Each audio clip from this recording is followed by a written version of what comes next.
Bonjour à toutes et bonjour à tous, bienvenue dans cette vidéo, nous allons faire un lien entre quantité et masse.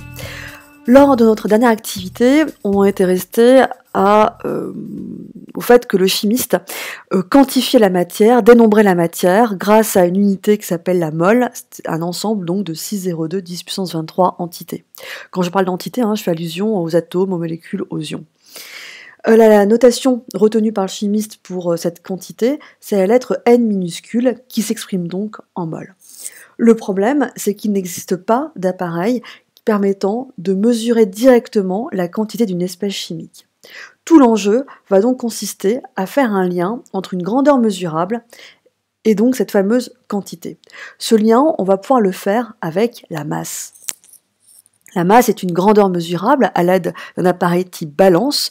C'est une grandeur macroscopique de l'ordre de l'observable. Et on va voir le lien entre cette grandeur macroscopique, la masse, et la grandeur microscopique, ici, la quantité. Alors pour ce faire, je vous présente sur cette diapositive plusieurs échantillons de nature différentes, du fer, du soufre, du saccharose, c'est-à-dire du sucre de table, du carbone, du chlorure de sodium, en gros du sel de table, et de l'eau et de l'éthanol. Vous avez ici dans chacun de ces pots une mole d'espèces chimiques, c'est-à-dire le même nombre d'entités, 6,02 10 puissance 23 atomes de fer, 6,02 10 puissance 23 molécules de saccharose, etc. Si on pèse chacun de ces échantillons, après bien sûr avoir taré la balance pour s'affranchir de la masse du récipient, voici les masses qu'on trouverait. Des masses différentes. Rien de surprenant, puisque les échantillons sont de nature différente. On a certes le même nombre, mais des espèces chimiques différentes, et donc des masses différentes. Un petit peu comme si je prenais une mole d'éléphant et une mole de fourmi. 6,02 10 puissance 23 éléphants pèsent bien évidemment beaucoup plus lourd que 6,02 10 puissance 23 fourmis.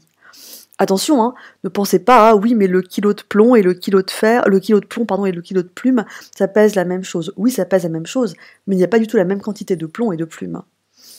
Donc ici, en chimie, n'oubliez pas qu'on raisonne essentiellement en termes de quantité, en nombre si vous préférez.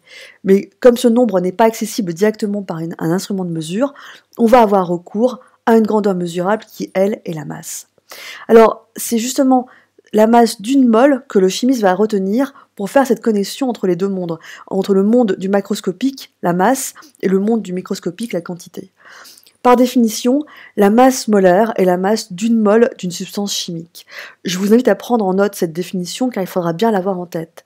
Traduction, c'est la masse de 6,02 10 puissance 23 entités chimiques qui constituent cette substance chimique.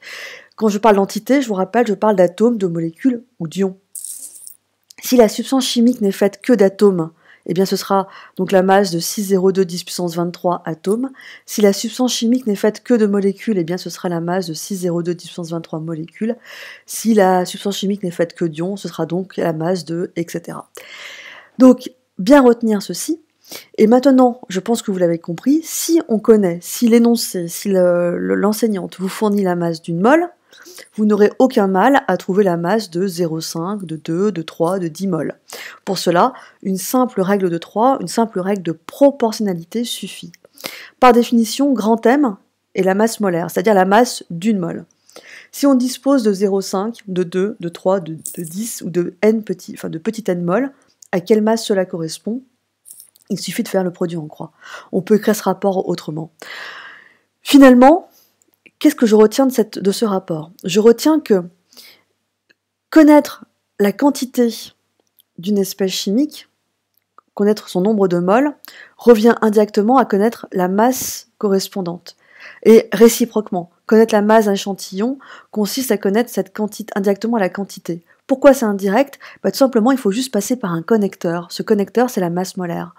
Cette masse molaire, elle est soit fournie dans l'énoncé, soit elle est calculable facilement. Ce sera l'objet d'une autre vidéo. Donc, on va supposer en partir du principe que grand M est connu finalement, soit accessible facilement, soit fourni dans l'énoncé. Donc, finalement, on connaît petit n à partir de petit m, on connaît la quantité à partir de la masse de l'échantillon par l'intermédiaire de la masse molaire, et réciproquement. Voici donc notre nouvelle formule qui fait le lien entre l'ordre du microscopique, la quantité, le quantifiable, le dénombrable, et la grandeur macroscopique qui est mesurable, la masse, ici, mesurable à l'aide d'une balance. Ce connecteur, c'est la masse molaire, qui s'exprime donc en grammes par mol, puisque par définition, la masse molaire, c'est la masse, gramme, d'une mole. Une mole pèse tant de grammes. La masse de l'échantillon en grammes et la quantité en mol. Alors, où trouve-t-on ces masses molaires? Eh bien, les masses molaires des atomes se trouvent notamment dans le tableau périodique.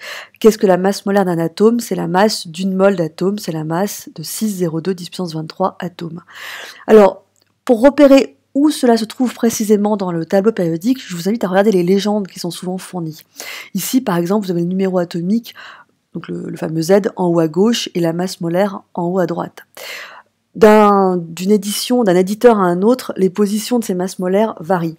Moi, ce que je vous conseille, c'est d'apprendre par cœur au moins la masse molaire d'un atome, celle du carbone. Comme ça, en un coup d'œil, vous repérez où sont données les masses molaires. La masse molaire du carbone est de 12 grammes par mol.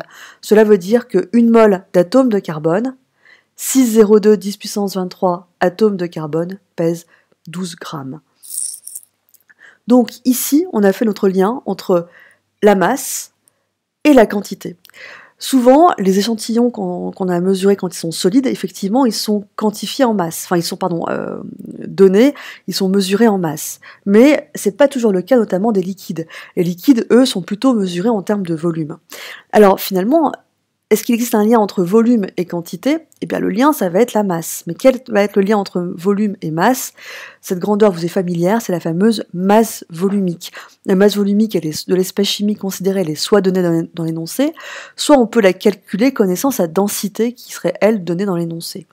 La notion de masse volumique et de densité fait l'objet d'une autre vidéo que je vous invite à voir. On l'a bien sûr revue aussi dans une activité expérimentale faite en classe.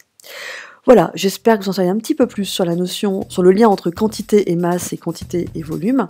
Il ne vous reste plus qu'à vous exercer au travers de quelques sujets, et je vous dis à bientôt.